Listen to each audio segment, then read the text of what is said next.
Good afternoon. My name is Quintina Wise. Are children in the system acting out for fun, or is a health disorder the reason for the cause? The title of the article that we're going to talk about today is Diagnosing ADHD in Children Involved with Child Protective Services. Are current diagnostic guidelines acceptable for vulnerable populations? If you would like to read more about this article, it can be found in the Child Care Health Development Journal. March 2015, Volume 41, Issue 2, page 178 to 185.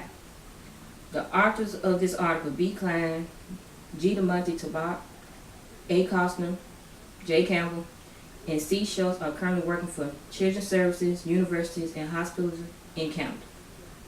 This article gives information on how maltreatment in children are more likely to have symptoms of ADHD.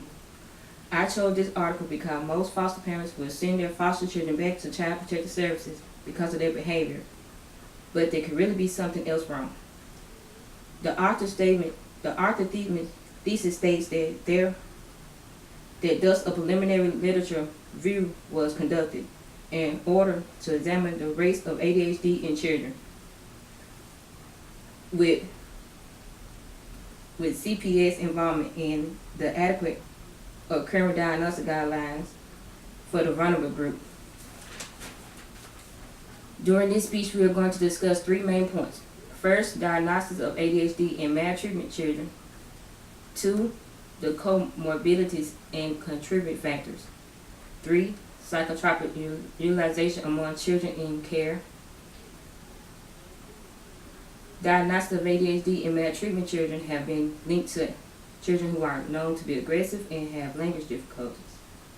The diagnosis of ADHD is based on a clinical assessment from a questionnaire which can give false answers.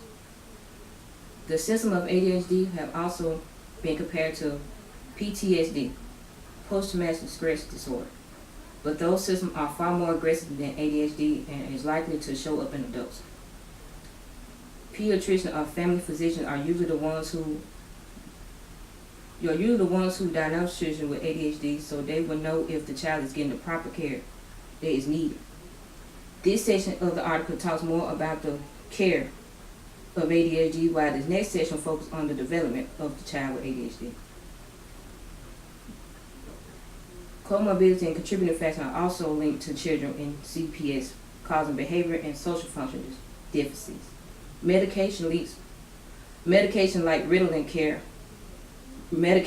like Ritalin are given to help lower hyperactivities known, but the side effects can cause weight loss, stomach pains, and vision problems, just to name a few. And this can be very dangerous. Trying to manage a child ADHD is very important for their social life. It will help with emotional distress during the child's social years.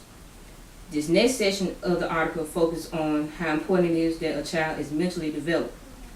This is where some medication can be useful.